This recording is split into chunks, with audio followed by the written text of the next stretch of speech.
Nuevamente les doy la bienvenida a su programa Cultura de Salud a través de Canal SB.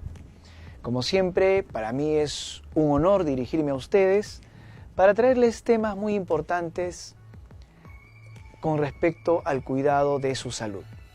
Muy bien, hoy día hablaremos de un síndrome conocido como el síndrome febril o comúnmente la fiebre.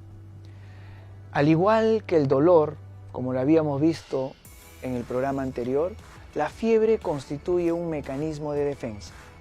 Quiere decir que es una manifestación clínica de nuestro organismo, producto de respuesta, es una respuesta ante una noxa.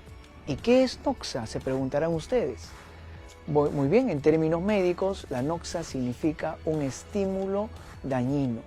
Quiere decir que es un estímulo que potencialmente nos puede causar alguna enfermedad. Entonces la fiebre constituye una respuesta ante ese estímulo. Si uno revisa las guías internacionales del manejo de fiebre o busca información por internet acerca de la fiebre, vamos a encontrar múltiples causas de esta. Pero la gran mayoría de guías nos dicen que el 75% de causas de fiebre se debe a las infecciones. ¿Qué quiere decir esto? Que las infecciones están causadas por microorganismos, por gérmenes. A la cabeza, la gran mayoría causada por los virus, ya que los virus se pueden transmitir muy fácilmente. ¿Quién no ha tenido gripe alguna vez? ¿No es cierto? Una persona con gripe estornuda, inmediatamente esparce el virus o el microorganismo a otras personas. Y justamente los virus son los que causan la gran mayoría de fiebres, inclusive los más pequeños, nuestros niños, son los más afectados. Muy bien, ¿cómo vamos a entender a este síndrome febril? Empezamos con la definición de fiebre. ¿Qué es la fiebre? La fiebre es el aumento de la temperatura corporal por encima de los valores normales. Entonces ahí viene un término. ¿Qué son valores normales para nosotros? Los médicos sabemos que nuestro organismo está en un equilibrio perfecto. A ese equilibrio se le llama homeostasis. Cuando ese equilibrio en nuestro organismo se rompe, empiezan las manifestaciones clínicas o empiezan las enfermedades. Entonces, nuestro cuerpo tiene una temperatura.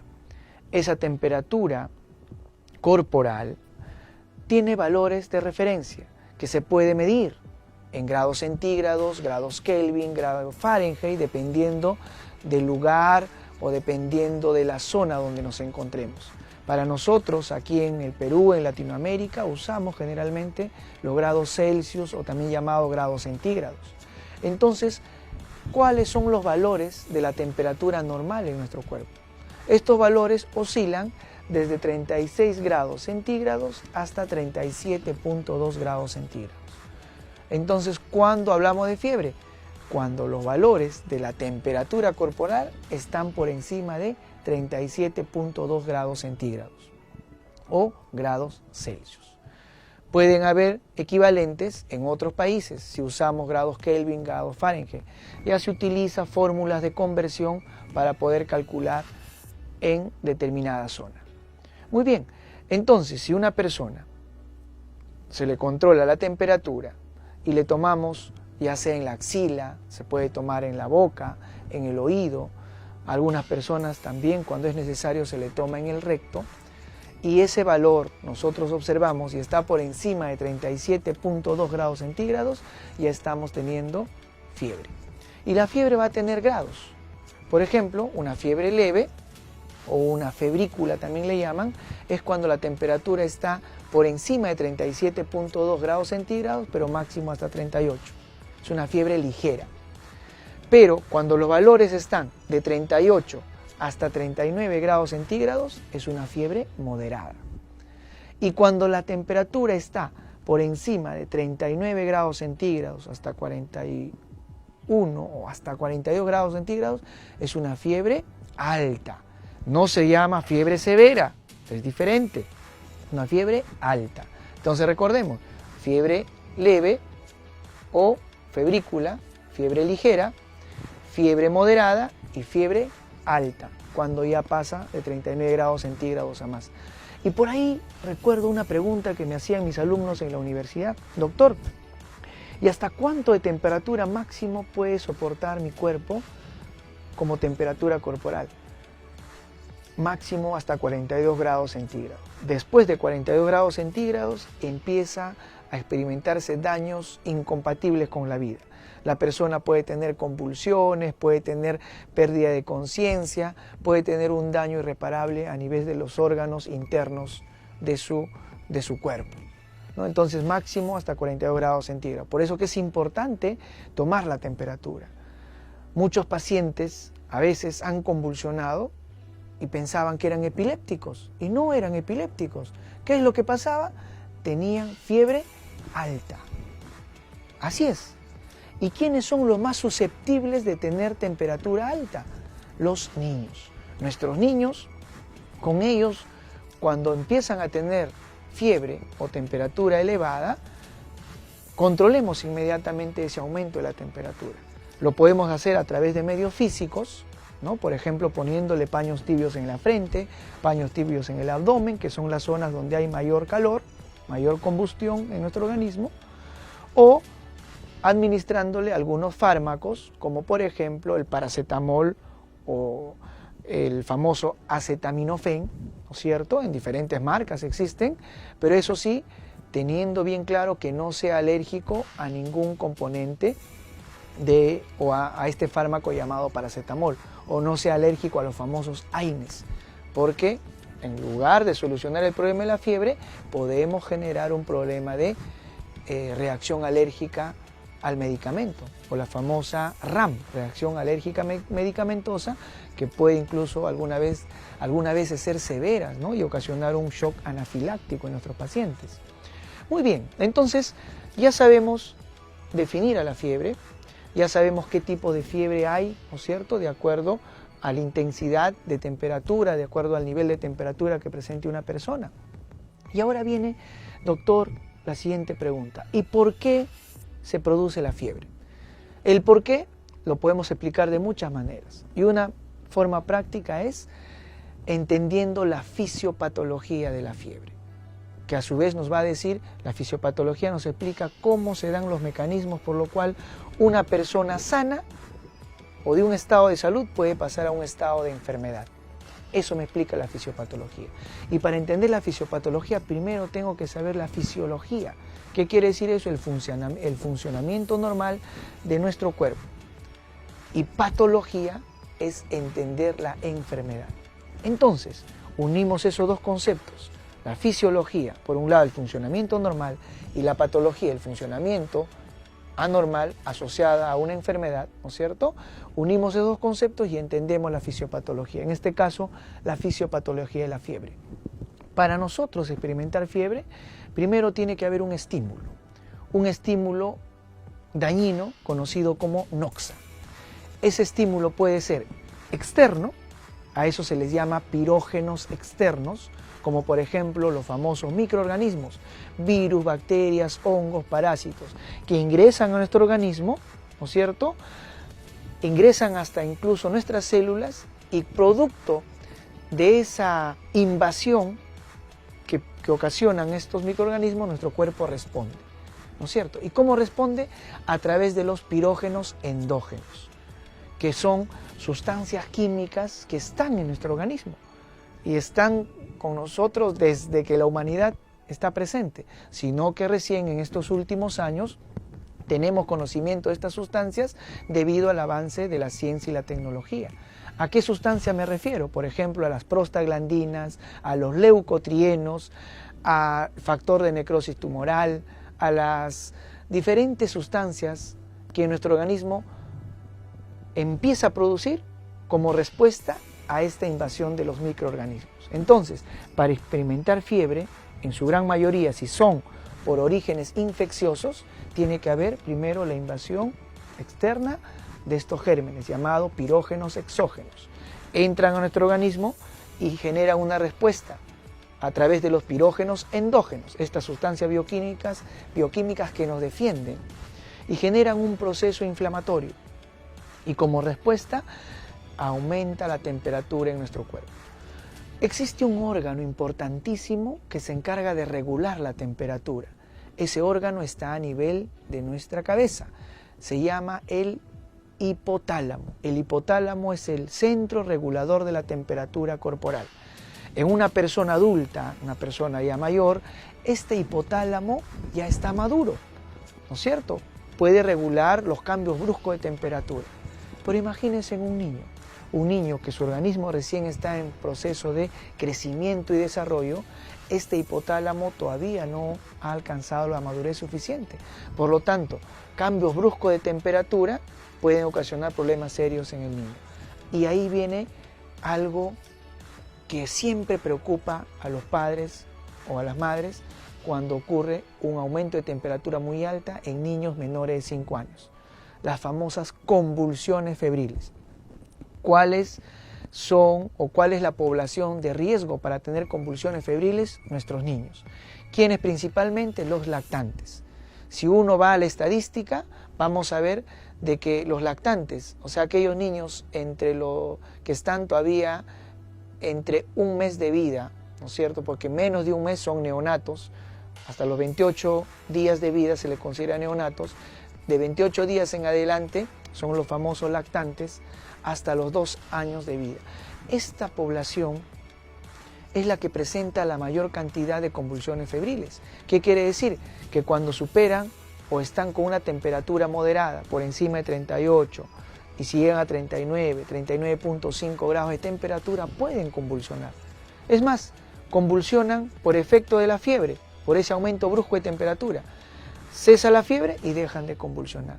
Y algunos niños que han tenido convulsiones febriles, es decir, solamente ocasionados por fiebre, nunca más han convulsionado en su vida, porque los han detectado adecuadamente.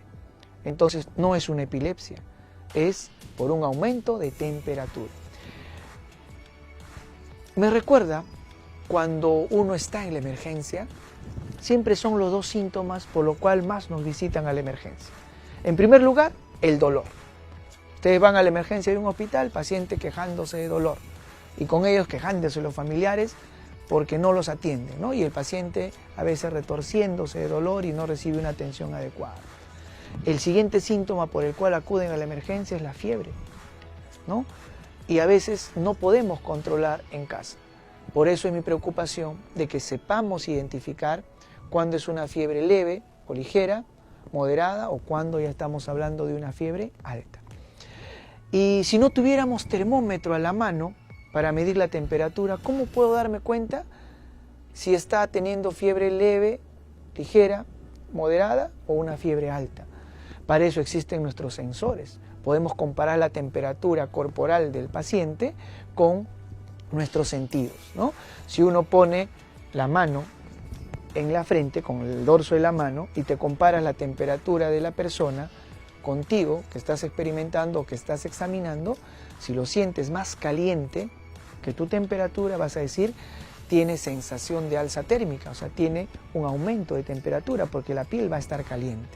Pero doctor, yo he visto casos de pacientes que pueden estar con aumento de temperatura y al contrario, están fríos. Ah, eso es lo que se conoce como escalofríos. ¿Y qué significa eso? Entonces vamos a entender que la fiebre va a pasar por fases, ¿no? Una cosa es la intensidad de temperatura, la intensidad del calor, que se clasifica en fiebre ligera, moderada o fiebre alta. Pero otra cosa son las fases de la fiebre. Y en términos prácticos, la fiebre pasa por 3 fases. La primera fase, cuando la temperatura está en aumento por encima de los valores normales, es la fase de escalofríos. Es donde el paciente se empieza a tiritar, empieza a tener, si uno le toca, la piel va a estar fría, el paciente como que quiere abrigarse, ¿no es cierto? Pero le tocas el pulso va a estar en aumento, o sea, aumenta la frecuencia cardíaca, aumenta la frecuencia respiratoria, empieza a tener un poco de malestar, ¿no? Un poco de decaimiento, o se siente extraño. Dice, qué raro, me siento frío, me siento con un poco de debilidad.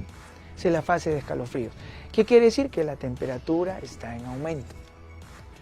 Después llega a un tope, a una fase en la cual la temperatura está en su máximo nivel.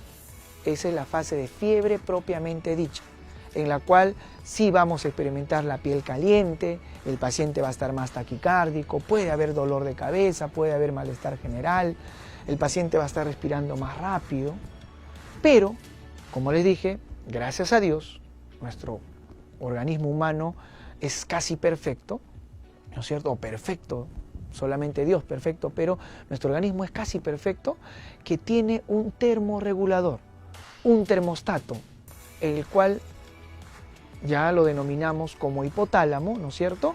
Va a regular ese cambio de temperatura brusco que hay en nuestro cuerpo y va a generar un mecanismo de defensa, un mecanismo de respuesta. Si la temperatura está muy alta en nuestro cuerpo, este termostato, este termorregulador, trata de disminuir la temperatura. ¿A través de qué? A través, por ejemplo, de la sudoración, ¿no? Estamos calientes y empezamos a experimentar sudor, transpiramos. Otro, hay vasodilatación, ¿no es cierto?, a nivel interno, ya de los vasos sanguíneos se dilatan, se hacen más amplios. Puede haber vasodilatación también a nivel de la piel, por eso que también sudamos, o empezamos a respirar más rápido, son mecanismos de defensa.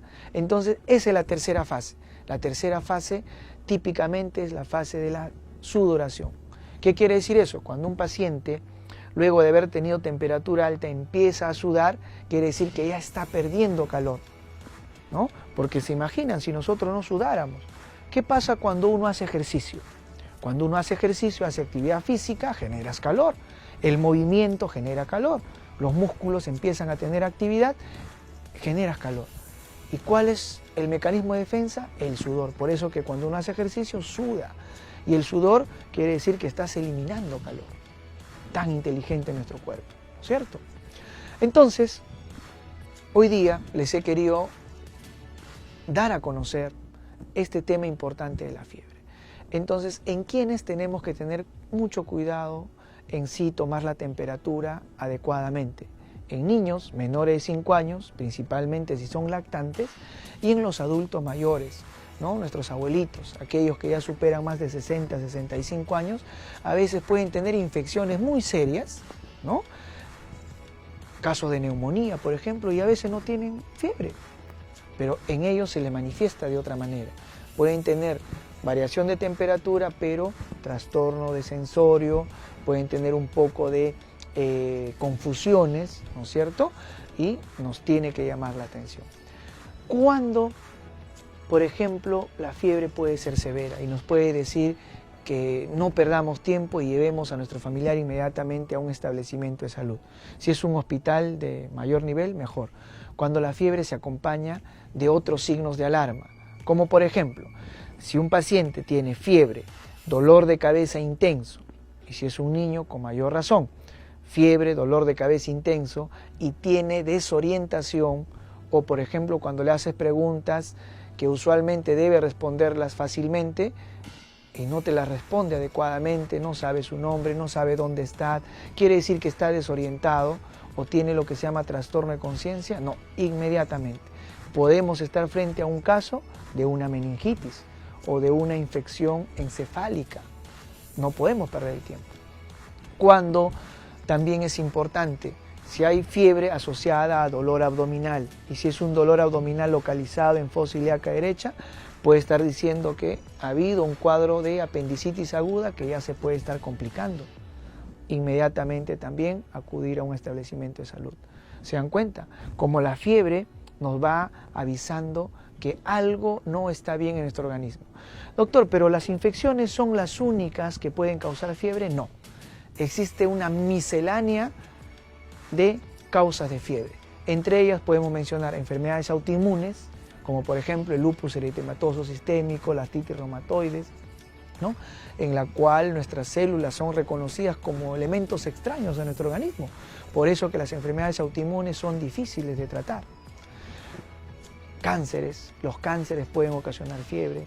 Las hemorragias, por ejemplo, las hemorragias encefálicas pueden causar fiebre. Los fármacos, doctor, ¿qué hay fármacos que pueden causar fiebre? Sí, El abuso de drogas, el abuso de alcohol también puede causar fiebre.